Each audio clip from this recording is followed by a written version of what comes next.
જૂનાગઢ શહેરના deputy mayor તેમજ અખિલ સૌરાષ્ટ્ર કચ્છ રઘુવીર સેનાના સુપ્રીમો ગિરીશભાઈ કોટેચાના નિવાસસ્થાને જૂનાગઢ લોકસભા બેઠકના બીજેપી ઉમેદવાર રાજેશભાઈ ચુડાસમાએ શુભેચ્છા મુલાકાત લીધી હતી.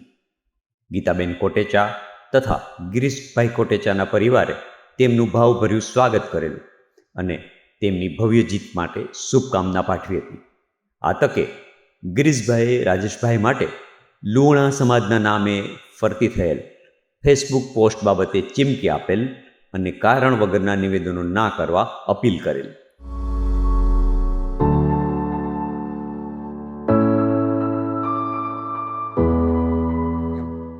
અમે જવાબદાર વ્યક્તિ તરીકે કહીએ છીએ કે આ બાબતમાં જાણ્યા વગર ક્યાંય પડવું નહીં. ખાસ કરીને રાજેશભાઈ ચુડાસમાને ત્રીજી વાર લોકસભાની જ્યારે ટિકિટ આપી જ ને એ દેશના વડાપ્રધાને કેટલો વિચાર કરીને આપી.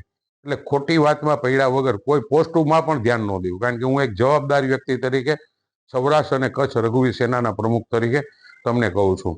આપણે જનસંઘના વખતથી ભારતીય જનતા પાર્ટીએ જોડાયેલા છે અને જ્યારે મોદી સાહેબને 400 સીટ પાર આખા દેશમાં એટલો પ્રેમ કરે છે ને ગુજરાત તો એનું પોતાનું છે, આપણે પણ એટલો જ પ્રેમ કરવો જોઈએ. અને ખાસ કરીને પાટીલ સાહેબે 5 લાખ ઉપરની મતથી લીડથી ચૂંટાવાની જ્યારે બધાને અપીલ કરી છે તો એ અપીલ પૂર્ણ કરવી જોઈએ. ખાસ કરીને રાજેશભાઈ માટે હું કહું આજ 20 વર્ષથી નજીકથી ઓળખું છું. આ વ્યક્તિમાં એવું એક પણ લક્ષણ નથી કે એણે ક્યારેય ભૂલ કરી હોય. હશે એના નસીબમાં ક્યાંક ને ક્યાંક આવું આવ્યું, પણ એ નથી એની પણ મને ખબર છે. તો અમે પણ લુહાણા છીએ, રઘુવંશી છીએ.